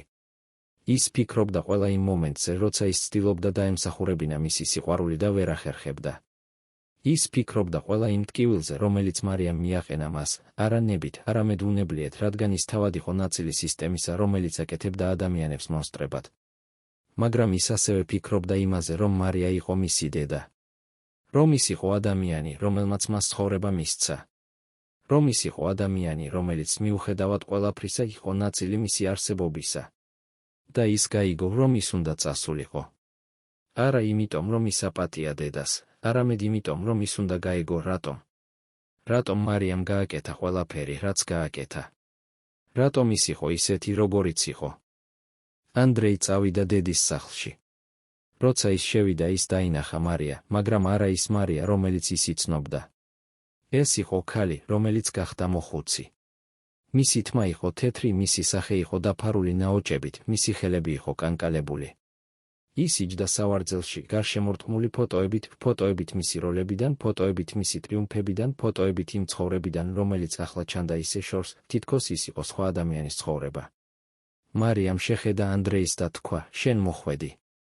ანდრეიმ უპასუხა, შენ მიწვევდი. მარიამ გააკეთა ჟესტი, რომ ანდრეი დაჯდომოდა. ის დაჯდა.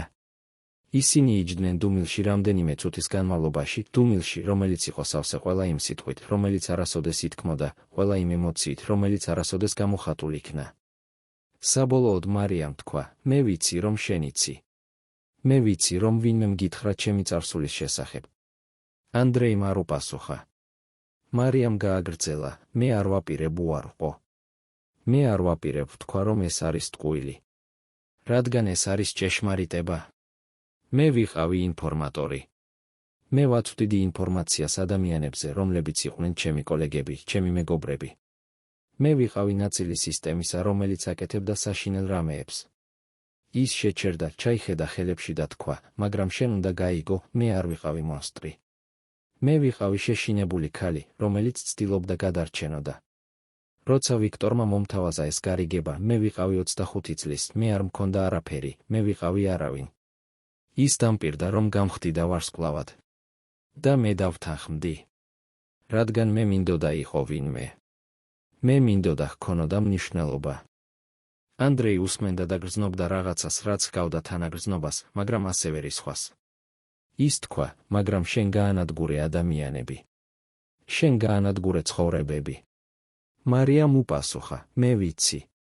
და მე ვცხოვრობ ამ ცოდნით ყოველ დღე. მე ვცხოვრობ იმ დანაშაულით, რომელიც მე ჩავიდინე. მაგრამ შენ უნდა გაიგო, მე ვცდილობდი გამოვესყიდე. მე ვცდილობდი გამოვესყიდე შენით. მე მინდოდა, რომ შენ ყოფილიყო უკეთესი ვიდრე მე. მე მინდოდა, რომ შენ ყოფილიყო ის, რაც მე ვერასოდეს ვიქნებოდი, ჭეშმარიტი, თავისუფალი, კარგი. ანდრეიმ თქვა, მაგრამ შენ არ მაძლევდი თავისუფლებას. შენ აკონტროლებდი ყველაფერს. მარიამ უპასუხა, რადგან მე ვეშინოდა. მე ვეშინოდა, რომ თუ მე არ გაკონტროლებდი, შენ გახდებოდი როგორც მე. შენ გახდებოდი ნაწილი სისტემისა. და მე არ მინდოდა ეს შენთვის. ანდრეი იჯდა და უყურებდა დედას და გაიგო რაღაც, რაც იყო ერთდროულად მარტივი და რთული. მისი დედა არ იყო მონსტრი. ის იყო შეშინებული ქალი, რომელმაც გააკეთა საშინელი არჩევანი და ცხოვრობდა ამ არჩევანის შედეგებით. ის იყო ქალი, რომელიც ცდილობდა გამოესყიდა თავისი ცოდვები თავისი შვილის მეშვეობით, მაგრამ არ იცოდა როგორ. ის იყო ქალი, რომელიც უყვარდა თავისი შვილი, მაგრამ არ იცოდა როგორ გამოეხატა ეს სიყვარული, რადგან ის თავად არასოდეს არ მიუღია სიყვარული. მარიამ თქვა, ანდრეი, მე ვიცი, რომ მე ვერასოდეს ვიქნები კარგი დედა. მე ვიცი, რომ მე გავაკეთე ძალიან ბევრი შეცდომა. მაგრამ შენ უნდა იცოდე, მე შენ გიყვარდი. ყოველთვის გიყვარდი. უბრალოდ მე არ ვიცოდი, როგორ გეჩვენებინა ეს სიყვარული. ანდრეი იგრძნო, როგორ ტყდებოდა რაღაც მის შიგნით, არ არის სხვა, არამედ რაღაც სხვა რაღაც, რაც ჰგავდა გაგებას. ის თქვა, დედა, მე ასევე გიყვარდი. მაგრამ შენი სიყვარული მაკლავდა. შენი სიყვარული იყო როგორც გალია, რომელიც მახრჩობდა. მარიამ დაიტირა, პირველად ანდრეიმ დაინახა დედა მტირალი. ის თქვა, მე ვიცი. და მე ვწუხვარ. მე ძალიან ვწუხვარ. ანდრეი მივიდა მასთან, ჩაიჯდა მის გვერდით და პირველად ცხოვრებაში ჩაეხუტა დედას, არა იმიტომ, რომ ის უნდა ეხუტა, არამედ იმიტომ, რომ ის სურდა. ისინი იჯდნენ ერთად ორი ადამიანი, რომლებიც იყვნენ ისე ახლოს და ისე შორს ერთმანეთისგან, ორი ადამიანი, რომლებიც უყვარდათ ერთმანეთი, მაგრამ არ იცოდნენ როგორ. მარიამ თქვა, ანდრეი, მე მესმის, რომ შენავად ხარ. მე მესმის, რომ შენ ვარ სიტყვი მკურნალობაზე. მაგრამ გთხოვ, გააკეთე ეს ჩემთვის. გთხოვ, იზრუნე საკუთარ თავზე. რადგან თუ შენ რაიმე მოგემართება, მე ვერ გადავიტან. ანდრეიმ უპასუხა, დედა, მე ვცდილობ. მაგრამ ეს არის ძალიან რთული. მე ვგრძნობ, რომ ჩემი სხეული მღალატობს. მე ვგრძნობ, რომ მე ვკარგავ კონტროლს. მარიამ თქვა, მაშინ მოდი სახლში. მოდი ჩემთან. მე მოვიზრუნავ შენზე. მაგრამ ანდრეიმ თქვა, მე არ შემიძლია. მე უნდა გავაგრძელო მუშაობა. მე უნდა გავაგრძელო ცხოვრება. რადგან თუ მე შევჩერდები, მე აღარაფერი ვარ. მარიამ შეხედა მას და თქვა, შენ ყოველთვის იქნები ჩემი შვილი. ეს არის ყველაფერი, რაც შენ უნდა იყო. მაგრამ ანდრეი იცოდა, რომ ეს არ იყო საკმარისი. ის იცოდა, რომ ის უნდა ყოფილიყო უფრო მეტი, ვიდრე მხოლოდ ვინმე შვილი, უფრო მეტი, ვიდრე მხოლოდ მსახიობი, უფრო მეტი, ვიდრე მხოლოდ ადამიანი, რომელიც ცდილობდა გადარჩენოდა. ის უნდა ყოფილიყო ადამიანი, რომელიც ცხოვრობდა ჭეშმარიტად, რომელიც ცხოვრობდა თავისუფლად, რომელიც ცხოვრობდა ისე, რომ როცა ის დასრულდებოდა, ის იცოდა, რომ ის არ დაკარგა დრო. და ის იცოდა, რომ ამისთვის ის უნდა გაეგრძელებინა მუშაობა, გაეგრძელებინა ბრძოლა, გაეგრძელებინა ცხოვრება, თუნდაც თუ მისი სხეული ყვიროდა, რომ შეჩერებულიყო. რა იფიქრა ანდრეიმ, როცა ის გავიდა დედის სახლიდან იმ დღეს? რა იგრძნო ის, როცა ის გაიგო, რომ მისი დედა არ იყო მონსტრი, არამედ უბრალოდ შეშინებული ქალი? და ყველაზე მთავარი, როგორ შეეძლო ცხოვრება ამ ცოდნით, როგორ შეეძლო შერიგება წარსულთან და გაეგრძელებინა მომავლისკენ, როცა ის იცოდა, რომ მისი დრო იყო შეზღუდული, როცა ის იცოდა, რომ მისი სხეული აღარ უძლებდა. 1974 წლის ზაფხულში, როცა მოსკოვი იხვეოდა სიცხეში და ჰაერი იყო ისეთი მძიმე, რომ სუნთქვა ჩანდა როგორც შრომა, ანდრეი მირონოვის ბინაში შემოვიდა კაცი, რომელსაც ხელში ეჭირა ძველი ჩანთა, სავსე ფირფიტებით და ფოტოებით. ეს იყო ადამიანი, რომელიც მუშაობდა კინოსტუდიაში არქივარიუსად, უხილავი ადამიანი, რომელიც ათწლეულების განმავლობაში ინახავდა ყველა იმ კადრს, რომელიც არასოდეს გამოვიდა ეკრანზე, ყველა იმ სცენას, რომელიც ამოიჭრეს ცენზურის მიერ, ყველა იმ მომენტს, რომელიც სისტემამ გადაწყვიტა, რომ საზოგადოებამ არ უნდა ენახა. მან დადო ჩანთა იატაკზე, გახსნა და გამოიღო ერთი ფირფიტა, ძველი, მტვრიანი, რომელზეც იყო ნაწერი მხოლოდ ორი სიტყვა, მირონოვი 1962. ის თქვა, ბატონო მირონოვ, ეს არის ჩანაწერი თქვენი პირველი დიდი როლისა, როლი, რომელიც არასოდეს გამოვიდა. ისინი ამოჭრეს მთელ ფილმს, რადგან რეჟისორი თქვა რაღაცს, რაც არ მოეწონათ. მაგრამ მე შევინახე ეს ფირფიტა. მე შევინახე, რადგან მე ვიცოდი, ერთ დღეს ვინმე უნდა ენახა, როგორი იყო ნამდვილი ანდრეი მირონოვი, როცა ის ჯერ კიდევ არ იყო ვარსკვლავი, როცა ის ჯერ კიდევ იყო უბრალოდ ახალგაზრდა მამაკაცი, რომელიც ეძებდა ჭეშმარიტებას. ანდრეიმ აიღო ფირფიტა ხელში და იგრძნო, როგორ უკანკალებდა თითები. ის იცოდა, რა იყო ამ ფირფიტაზე, იყო იქ ის ანდრეი, რომელიც ოდესღაც იყო, ანდრეი, რომელიც ჯერ კიდევ სჯეროდა, რომ შეიძლებოდა ყველაფრის შეცვლა, ანდრეი, რომელიც ჯერ კიდევ არ იცოდა, რა ფასი ექნებოდა თავისუფლებას. არქივარიუსმა თქვა, მე მოვიტანე ეს, რადგან მე მესმის, რომ თქვენ ავათხართ. მე მესმის, რომ თქვენ შეიძლება აღარ გქონდეთ ბევრი დრო. და მე მინდოდა, რომ თქვენ ენახათ, ვინ იყავით თქვენ, სანამ სისტემამ არ შეეცადა გაგეკეთებინათ ვინმე სხვა.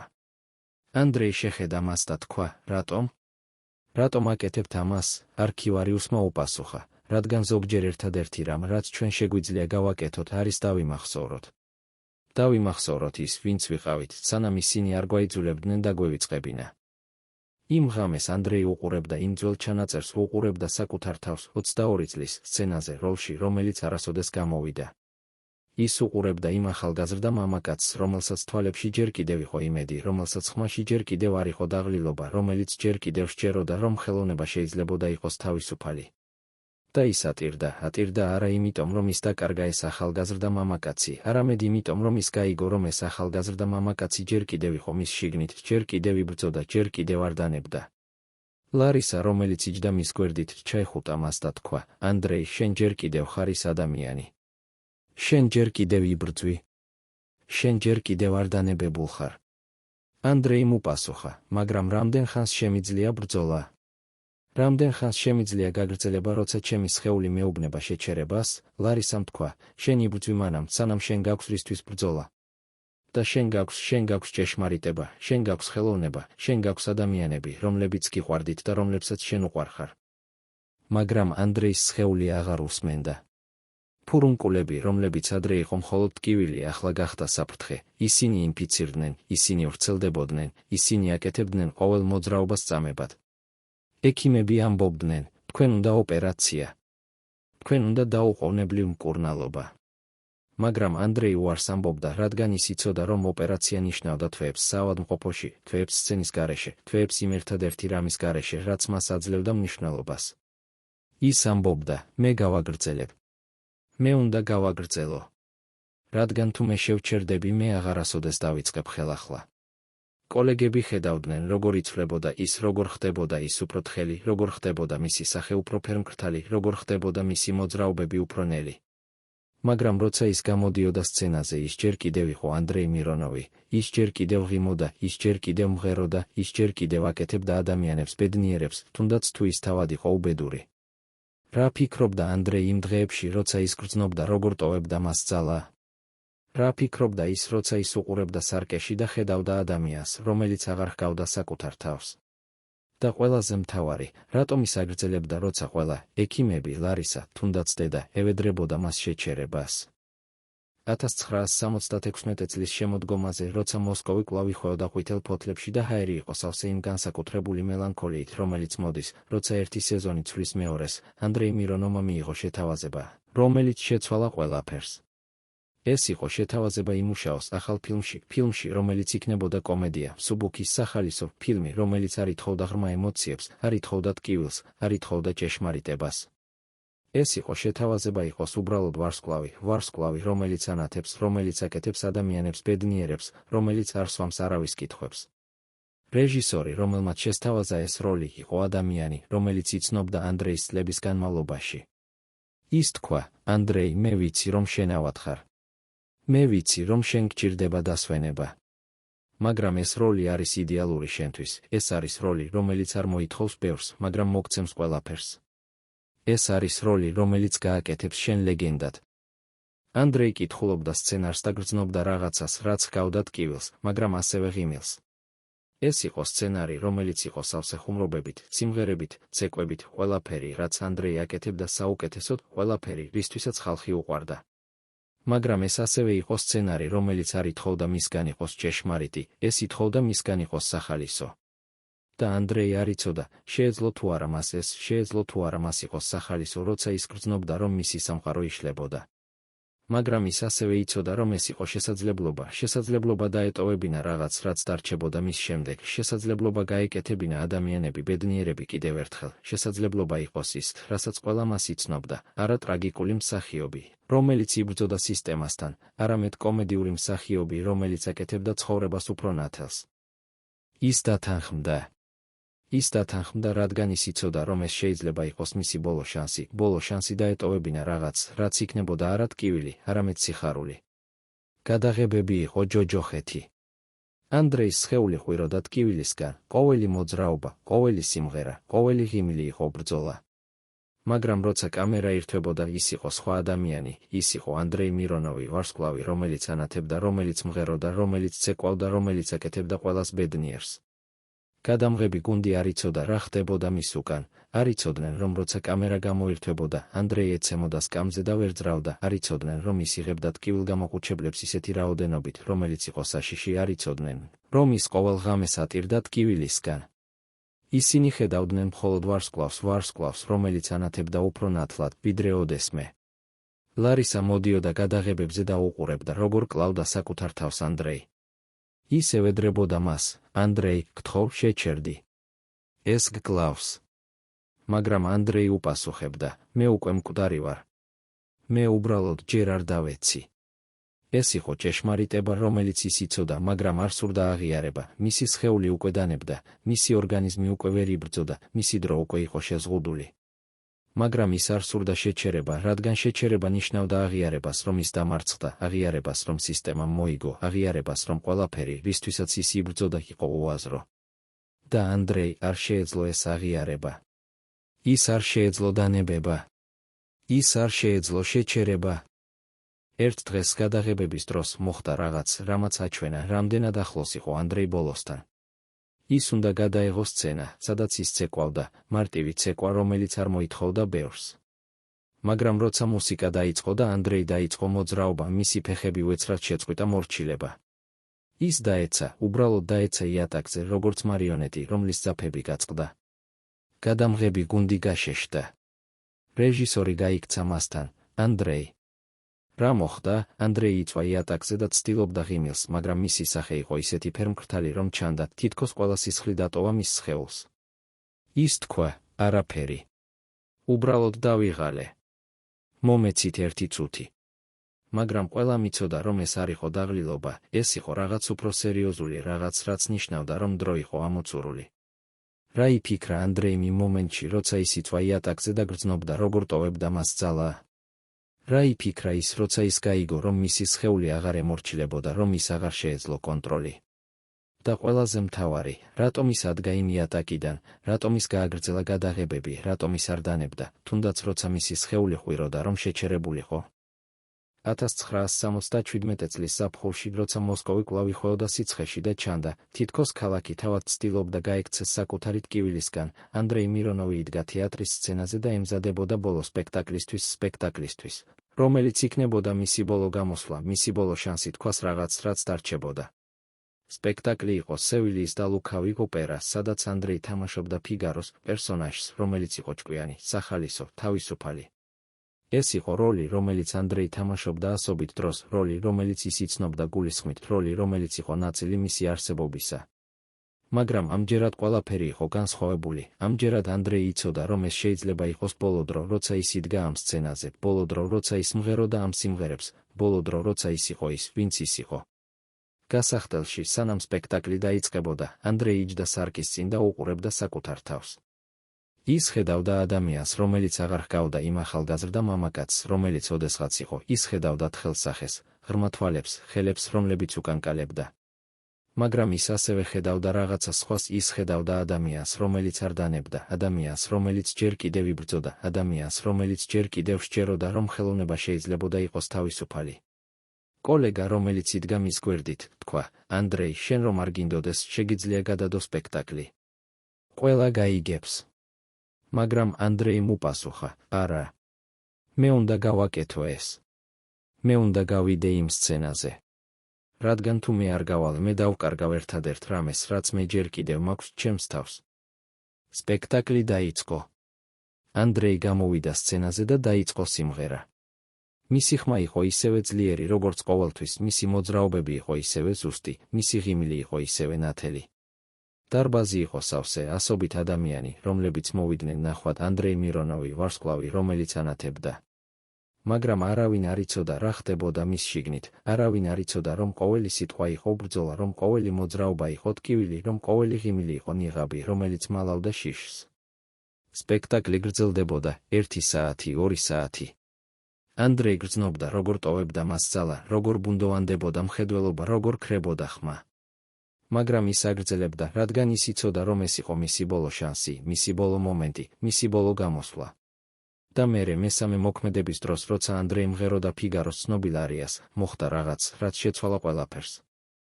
ანდრეი უეცრად შეჩერდა.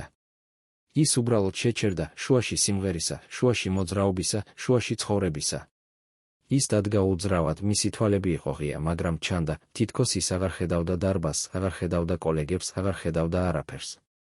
და მერე ნელა, ძალიან ნელა ის დაიწყო დაცემა ისე, როგორც ხე იცემა, როცა მას ძირები აღარ უჭერს, დაიწყო დაცემა ისე, როგორც ვარსკვლავი ეცემა ციდან, როცა მას აღარ აქვს ძალა ანათებისთვის. დარბაზი გაშეშდა. ადამიანები ადგნენ. ვინმე ყვიროდა, ექიმი. დაუძახეთ ექიმს, კოლეგები გაიქცნენ სცენაზე, მაგრამ ანდრეი უკვე იწვა იატაკზე, უძრავი, უხმო, თითქოს ის უკვე არ იყო იქ. ლარისა, რომელიც იჯდა დარბაზში, გაიქცა სცენაზე. ის ჩაიჯდა ანდრეის გვერდით, აიღო მისი ხელი და თქვა: ანდრეი, გთხოვ, არ დამტოვო. გთხოვ, დარჩი ჩემთან. მაგრამ ანდრეი არ პასუხობდა. მისი თვალები იყო ღია, მაგრამ ისინი უყურებდნენ რაღაცას, რაც არავინ სხვა ვერ ხედავდა. მისი ტუჩები ოდნავ ძრავდა, თითქოს ის ცდილობდა რაღაცის თქმას, მაგრამ ხმა არ გამოდიოდა. სასწრაფო დახმარება მოვიდა, წაიყვანეს ანდრეის საავადმყოფოში. იქ ექიმებმა გააკეთეს ყველაფერი, რაც შეეძლოთ, ოპერაციები, ინექციები, მკურნალობა. მაგრამ ყველაფერი იყო გვიან. ანდრეის სხეული უკვე დანებდა. მისი ორგანიზმი უკვე ვერ იბრძოდა. მისი დრო უკვე იყო ამოწურული.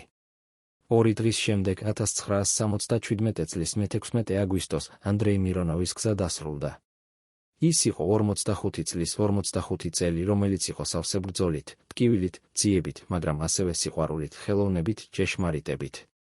ის დატოვა ქვეყანა, რომელიც უყვარდა, ადამიანები, რომლებიც უყვარდნენ, სცენა, რომელიც იყო მისი სახლი. მაგრამ ის ასევე დატოვა რაღაც სხვა, ის დატოვა მაგალითი, როგორ შეიძლებოდა ცხოვრება ჭეშმარიტად, როგორ შეიძლებოდა ბრძოლა სისტემასთან, როგორ შეიძლება იყო თავისუფალი, თუნდაც როცა ყველაფერი ცდილობდა გაეკეთებინა შენ მონა. ანდრეი მირონოვის გასვლის შემდეგ მოსკოვი დუმდა. არა იმიტომ, რომ ადამიანები არ ლაპარაკობდნენ, არამედ იმიტომ, რომ ისინი არ იცოდნენ, რა ითქვათ. როგორ შეიძლებოდა სიტყვების პოვნა იმისთვის, რომ აღეწერათ ადამიანი, რომელიც იყო ერთდროულად ვარსკვლავი და მე ამბოხე, კომედიური მსახიობი და ტრაგიკული გმირი, ადამიანი, რომელიც აკეთებდა მილიონებს ბედნიერებს, მაშინ როცა თავად იყო უბედური. დაკრძალვაზე მოვიდა ათასობით ადამიანი, მოვიდნენ ისინი, ვინც უყურებდა მის ფილმებს, ვინც უსმენდა მის სიმღერებს, ვინც ხედავდა მის სპექტაკლებს. მოვიდნენ ისინი, ვინც იცნობდა მას პირადად, კოლეგები, მეგობრები, ადამიანები, რომლებთანაც ის იბრძოდა, ადამიანები, რომლებთანაც ის ცხოვრობდა. მოვიდა ლარისა, რომელიც ატირდა ისე, რომ ჩანდა, თითქოს მისი გული იხევდა. მოვიდა მარია მირონოვა, რომელიც იდგა უძრავად, მისი სახე იყო ქვის მსგავსი, მაგრამ მის თვალებში იყო რაღაც, რაც ჰგავდა ტკივილს, რომელიც იყო ისეთი ღრმა, რომ სიტყვები ვერ აღწევდნენ მას. დაკრძალვის შემდეგ ლარისა დაბრუნდა ანდრეის ბინაში. ის იჯდა იმ ოთახში, სადაც ისინი ერთად ცხოვრობდნენ, გარშემორტყმული ანდრეის ნივთებით, მისი წიგნებით, მისი ფოტოებით, მისი ჩანაწერებით. და იქ, ღამის მაგიდის უჯრაში, ის იპოვა რაღაც, რაც ანდრეიმ დატოვა, წერილი, დაწერილი მისი ხელით, დაწერილი იმ ბოლო დღეებში, როცა ის იცოდა, რომ მისი დრო იყო ამოწურული. წერილში იყო ნაწერი: ლარისა, თუ შენ კითხულობ ამას, ეს ნიშნავს, რომ მე აღარ ვარ. მე მინდა, რომ შენ იცოდე, შენ იყავი ერთადერთი ადამიანი, რომელმაც მასწავლა მე, რა არის სიყვარული. არა ის სიყვარული, რომელიც მოითხოვს, არამედ ის სიყვარული, რომელიც იძლევა. არა ის სიყვარული, რომელიც აკონტროლებს, არამედ ის სიყვარული, რომელიც ათავისუფლებს. მე ვიცი, რომ მე დაგტოვე. მე ვიცი, რომ ეს არის ეგოისტური. მაგრამ შენ უნდა იცოდე, მე არ ვინანებ. მე არ ვინანებ არც ერთ მომენტს, რომელიც ჩვენ ერთად გავატარეთ. მე არ ვინანებ არც ერთ არჩევანს, რომელიც მე გავაკეთე. რადგან ყველა ეს არჩევანი მიყვანდა შენთან. და შენთან ყოფნა იყო ერთადერთი მომენტი ჩემს ცხოვრებაში, როცა მე ვიყავი ნამდვილად თავისუფალი. მარია მირონოვა ცხოვრობდა კიდევ 30 წელი ანდრეის გასვლის შემდეგ. ის აგრძელებდა მუშაობას თეატრში, აგრძელებდა თამაშს, აგრძელებდა იყოს ის, ვინც ის იყო. მაგრამ ადამიანები, რომლებიც იცნობდნენ მას, ამბობდნენ, რომ რაღაც შეიცვალა მასში ანდრეის გასვლის შემდეგ. ის გახდა უფრო რბილი, უფრო ჩუმი, უფრო ადამიანური. ის აღარ ლაპარაკობდა იმაზე, თუ როგორ უნდა ყოფილიყო ყველაფერი სრულყოფილი. ის აღარ ითხოვდა სხვებისგან იყვნენ უკეთესები. ის უბრალოდ ცხოვრობდა იმ ტკივილით, რომელიც მას ჰქონდა, ცხოვრობდა იმ დანაშაულით, რომელიც მას გრძნობდა, ცხოვრობდა იმ სიყვარულით, რომელიც მას არასოდეს გამოუხატავს. ერთხელ ინტერვიუში მას ჰკითხეს, რას ინანებთ ყველაზე მეტად, მარიამ უპასუხა: მე ვინანებ, რომ მე არასოდეს არ უთქვამს ჩემს შვილს, რომ ის იყო საკმარისი. მე ვინანებ, რომ მე ყოველთვის ვითხოვდი მისგან იყოს უკეთესი, მაშინ როცა ის უკვე იყო საუკეთესო. ეფროსი, რეჟისორი, რომელმაც ასწავლა ანდრეის იყოს ჭეშმარიტი, გააგრძელა მუშაობა კიდევ რამდენიმე წელი. მაგრამ ის არასოდეს დაივიწყა ანდრეი. ის ამბობდა, ანდრეი იყო ერთადერთი მსახიობი, რომელიც ნამდვილად გაიგო, რა ნიშნავდა იყო თავისუფალი სცენაზე. ის არ თამაშობდა, ის ცხოვრობდა. და ეს არის ყველაზე იშვიათი და ყველაზე ძვირფასი რამ, რაც მსახიობს შეუძლია მისცეს. ეფროსი გარდაიცვალა 1987 წელს, მაგრამ მის ბოლო სიტყვებში ის ახსენა ანდრეი, ახსენა როგორც მაგალითი იმისა, თუ როგორ უნდა ცხოვრობდეს მსახიობი, როგორ უნდა იბრძოდეს, როგორ უნდა იყოს ჭეშმარიტი. ჟურნალისტი, რომელმაც მოუტანა ანდრეის ინფორმაცია მარიას წარსულის შესახებ, არასოდეს გამოაქვეყნა ეს მასალა. ის ინახავდა მას თავის არქივში, ელოდა სწორ მომენტს. მაგრამ სწორი მომენტი არასოდეს მოვიდა. რადგან ის გაიგო, რომ ზოგიერთი ჭეშმარიტება არის ისეთი მტკივნეული, რომ მისი გამჟღავნება არ ღირს. ზოგიერთი ჭეშმარიტება უნდა დარჩეს დაკრძალული, არა იმიტომ, რომ ის არის ცუდი, არამედ იმიტომ, რომ ის არის ისეთი ადამიანური, ისეთი რთული, ისეთი ტრაგიკული, რომ მისი გამჟღავნება მხოლოდ დაამატებდა ტკივილს, არ შეამცირებდა მას. დღეს, როცა ადამიანები იხსენებენ ანდრეი მირონოვს, ისინი იხსენებენ მას როგორც ვარსკვლავს, რომელიც ანათებდა ნათლად, რომელიც აკეთებდა ადამიანებს ბედნიერებს, რომელიც დატოვა კვალი საბჭოთა კინოსა და თეატრის ისტორიაში. მაგრამ ზოგიერთი ადამიანი, ისინი, ვინც იცნობდა მას, ნამდვილად იხსენებენ მას როგორც რაღაც სხვას, როგორც ადამიანს, რომელიც იბრძოდა, როგორც ადამიანს, რომელიც ეძებდა ჭეშმარიტებას, როგორც ადამიანს, რომელიც ცდილობდა იყოს თავისუფალი სამყაროში, რომელიც არ აძლევდა თავისუფლებას. ისინი იხსენებენ მას როგორც ადამიანს, რომელიც დაკარგა ბევრი რამ, დედის სიყვარული, კარიერა, ჯანმრთელობა, მაგრამ რომელმაც არასოდეს დაკარგა ერთი რამ, საკუთარი თავი. მაგრამ რჩება კითხვა, რომელსაც არავინ ვერ უპასუხებს, იყო თუ არა ეს ღირებული? იყო თუ არა ღირებული ყველა ეს ტკივილი, ყველა ეს ბრძოლა, ყველა ეს მსხვერპლი?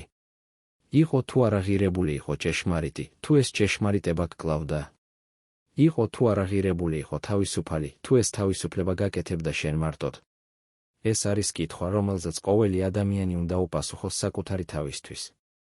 ეს არის კითხვა, რომელზეც არ არსებობს სწორი პასუხი. რადგან ყოველი ადამიანის ცხოვრება არის მისი საკუთარი არჩევანი, მისი საკუთარი გზა, მისი საკუთარი ჭეშმარიტება. ანდრეი მირონოვმა გააკეთა თავისი არჩევანი. ის აირჩია ჭეშმარიტება ტყუილზე, თავისუფლება უსაფრთხოებაზე, ხელოვნება კომფორტზე. და ეს არჩევანი მას დაუჯდა ყველაფერში, დაუჯდა ჯანმრთელობაში, დაუჯდა ურთიერთობებში, დაუჯდა ცხოვრებაში. მაგრამ ეს არჩევანი ასევე მისცა მას რაღაც, რაც არავის შეეძლო წაერთმევინა, მისცა მას შესაძლებლობა ყოფილიყო საკუთარი თავი, შესაძლებლობა ცხოვრობდა ისე, როგორც ის სურდა, შესაძლებლობა დაეტოვებინა კვალი, რომელიც არ წაიშლებოდა. მეგობრებო, როგორ თქვენ უყურებთ ანდრეი მირონოვს? იყო თუ არა ის მსხვერპლის სისტემისა, რომელიც აკეთებდა ადამიანებს მარიონეტებად, თუ ის თავად იყო პასუხისმგებელი თავის ბედზე? იყო თუ არა ის გმირი, რომელიც იბრძოდა თავისუფლებისთვის, თუ ის იყო უბრალოდ ადამიანი, რომელიც ვერ შეეგუა სამყაროს, რომელშიც ის ცხოვრობდა?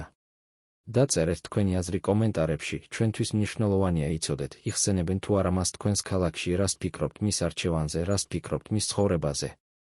დააჭირეთ ლაიქს ჭეშმარიტებისთვის და გამოიწერეთ ჩვენი არხი, რომ გაიგოთ მეტი ისტორიები იმ ადამიანების შესახებ, რომლებმაც შეცვალეს ისტორია, მაგრამ რომელთა ნამდვილი ისტორია დარჩა დამალული.